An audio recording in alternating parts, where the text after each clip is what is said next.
Hello students, आज हम start करेंगे फर्स्ट किंगडम के साथ, that is Monera. Last videos में हमने डिस्कस किया था कि किस तरह से अलग अलग क्लासिफिकेशन सिस्टम्स में जो है अलग अलग किंगडम्स जो है उनको डिस्कवर किया गया।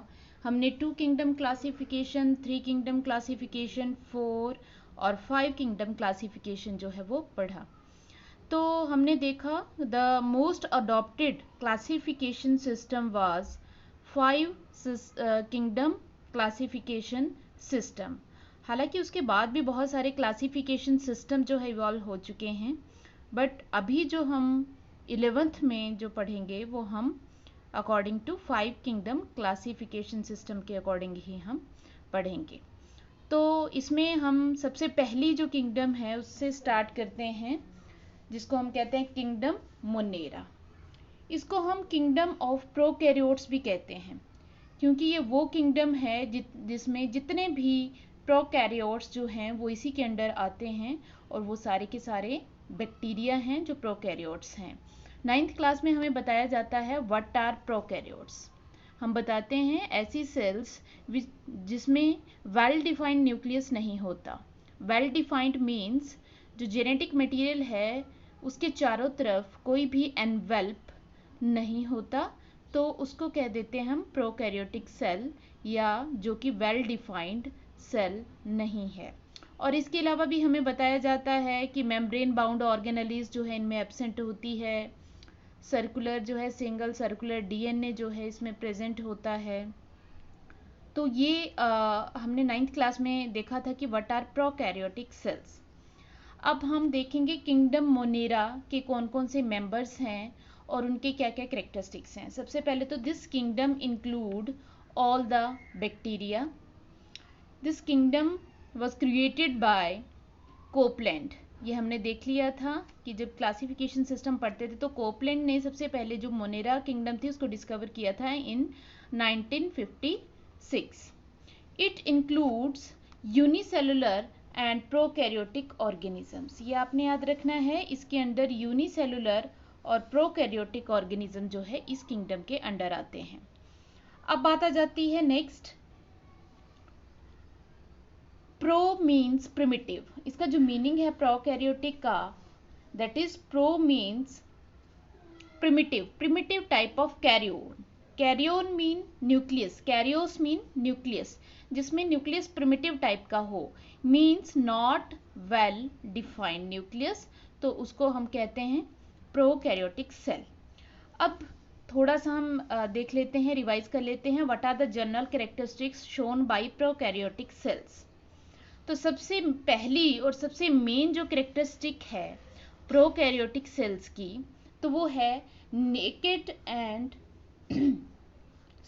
Circular DNA. इनके अंदर जो डीएनए होता है नेकेड होता है, इसका कोई एनवेल्प नहीं होता है, और विदाउट हिस्टोन प्रोटीन्स होता है। What are histone proteins? Histone protein stability देते हैं और प्रॉपर जो है कोइलिंग को मेंटेन करके रखते हैं डीएनए की। तो यूकैरियोटिक सेल्स में डीएनए के साथ साथ में हिस्टोन प्रोटीन्स एसोसिएटेड होते हैं, लेकिन यहाँ पे हिस्टोन प्रोटीन्स जो है वो एब्सेंट होते हैं। और ये कहाँ प्रेजेंट होता है? Inside cytoplasm. डीएनए जो है साइटोप्लाज्म में ही प्रेजेंट होता है। अब सेकेंड है इसकी main, it lacks membrane bound organelles. इनमें मेम्ब्रेन बाउंड ऑर्गेनेलीज नहीं होती हैं, such as mitochondria, endoplasmic reticulum, plastids etcetera. और इसमें जो राइबोसोम्स भी प्रेजेंट होते हैं that are of 70S type. हम देखते हैं 9th क्लास में हमें बताया जाता है कि राइबोसोम जो है प्रोटीन फैक्ट्रीज होती हैं किसी भी सेल की, और ये दो तरह के होते हैं that are of 70S and 80S type. तो ये S जो है सेडिमेंटेशन कोफिशिएंट है इसका, तो उसके अकॉर्डिंग दो तरह के होते हैं 70S एंड 80S। तो जो प्रोकैरियोटिक सेल्स में होंगे वो 70S type of ribosomes are present.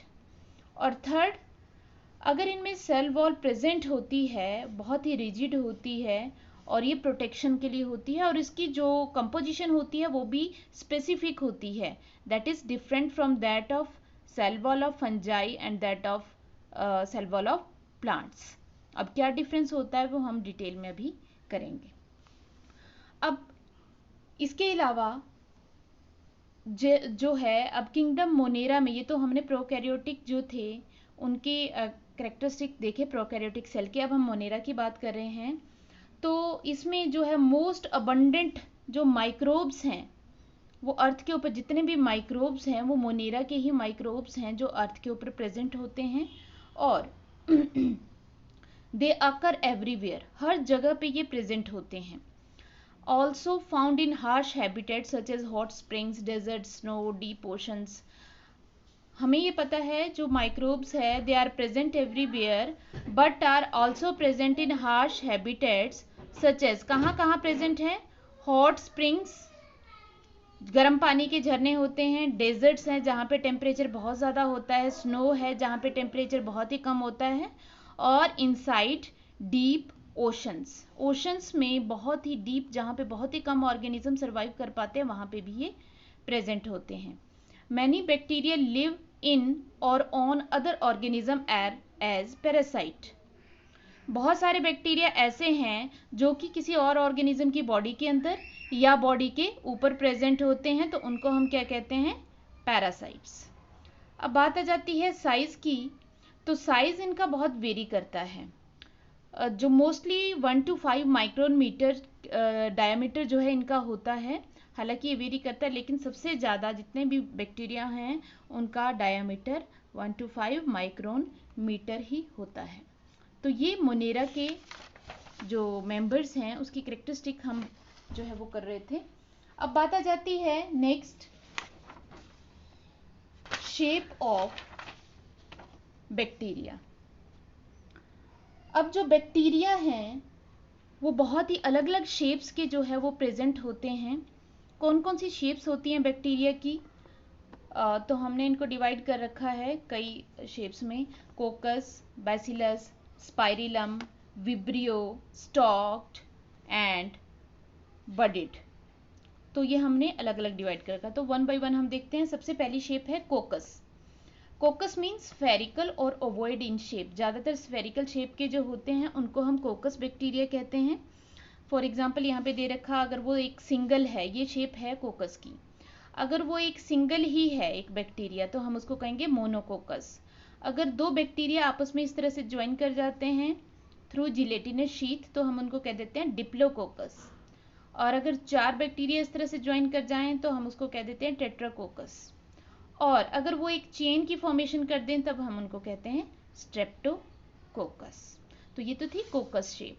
अब बात आ जाती है next bacillus shape. Bacillus mean rod shaped, ये आप देख रहे हैं रॉड शेप।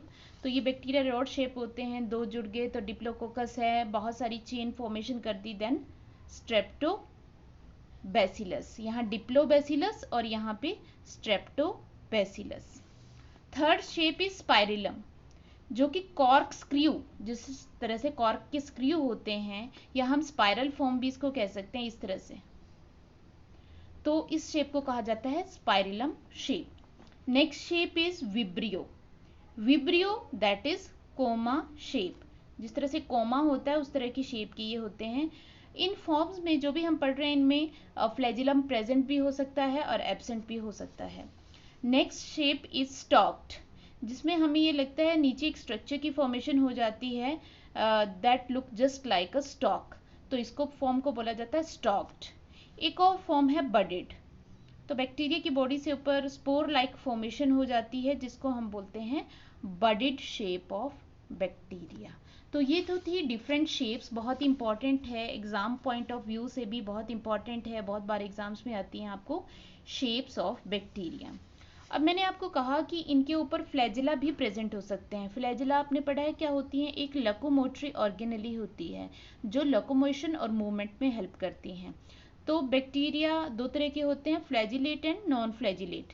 फ्लैजिलेट मीन किसी भी शेप के ऊपर अगर बैक्टीरिया के जो किसी भी शेप का बैक्टीरिया उसके जो है ऊपर अगर फ्लैजिला प्रेजेंट है तो that is known as flagellate. जैसे इसमें हम देख रहे हैं फ्लैजिला प्रेजेंट है, बट अगर किसी बैक्टीरिया में फ्लैजिला नहीं प्रेजेंट होते तो उसको कहा जाता है नॉन फ्लैजिलेट। तो फ्लैजिला के अकॉर्डिंग दो तरह की हमारे पास हो गई, flagellate and non flagellate forms of bacteria.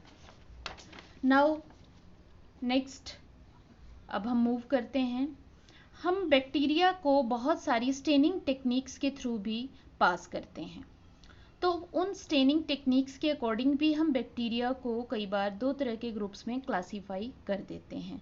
तो स्टेनिंग के अकॉर्डिंग हमने दो तरह के ग्रुप्स में डिवाइड कर रखा है बैक्टीरिया को, gram positive and gram negative. तो ग्राम पॉजिटिव बैक्टीरिया क्या होते हैं, ग्राम नेगेटिव बैक्टीरिया क्या होते हैं, हम देखते हैं। अब एक ये कौन सी स्टेनिंग टेक्निक है, तो हम टेक्निक को देखते हैं। ग्राम स्टेन टेक्निक क्या होती है, प्रोसेस। सबसे पहले हम क्या करेंगे, जो बैक्टीरिया है सभी तरह के बैक्टीरिया को स्टेन देंगे, स्टेनिंग करेंगे उनकी। किससे करेंगे ये ध्यान रखना है आपने, क्रिस्टल वॉयलेट कहते हैं हम उसको, या ग्राम स्टेन कहते हैं, उसमें स्टेन करेंगे सभी बैक्टीरिया को। अब इस स्टेन से ब्लू और वायलेट कलर जो है सारे के सारे बैक्टीरिया पिक कर लेंगे, ब्लू और वायलेट कलर को। ठीक है, पिक कर लिया। अब हम उनको ट्रीट करेंगे 0.5% आयोडीन सॉल्यूशन से, और उसके बाद हम उनको वॉश कर देंगे। ठीक है, किससे करेंगे, वाटर से। वाटर से वॉश करने के बाद हम उनको वॉश करेंगे, ध्यान से सुनना है, विद एसीटोन और एब्सोल्यूट अल्कोहल।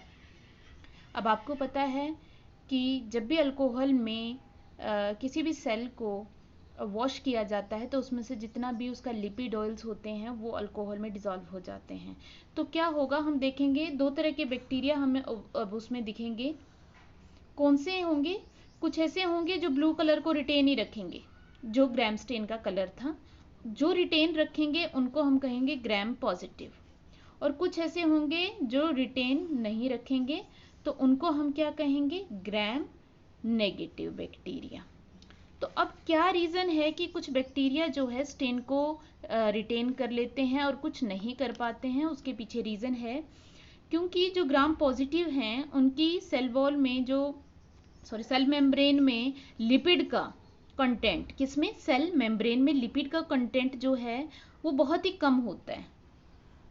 अब लिपिड का कंटेंट कम है तो डिज़ोल्व जब अल्कोहल में उसको किया जाएगा तो बहुत ही कम अमाउंट है लिपिड का जो वहाँ से निकल जाएगा, और बाकी उसकी कंपोजिशन वैसी ही रहेगी। तो जो उसमें ब्लू कलर होगा वो बहुत ही कम होगा जो लिपिड के साथ रिमूव हो जाएगा, और कलर जो है retained after dissolving in lipid in alcohol, या dissolving of bacteria in alcohol.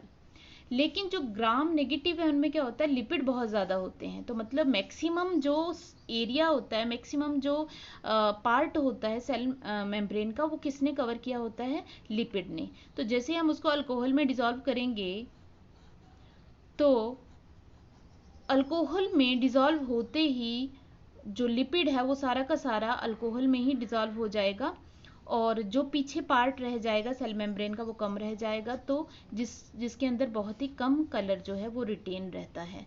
तो आपने याद रखना है लिपिड कंटेंट के कारण, क्योंकि जहाँ पे लिपिड कम होगा वहाँ पे बाकी पार्ट काफ़ी होगा जहाँ पे कलर रह जाएगा, लेकिन जहाँ से लिपिड निकल जाएगा वहाँ पे कलर जो है वो लिपिड्स के साथ भी बहुत सारा बाहर चला जाएगा। तो ये फॉर्मेशन करते हैं ग्राम पॉजिटिव और gram negative bacteria through the staining technique. Thank you.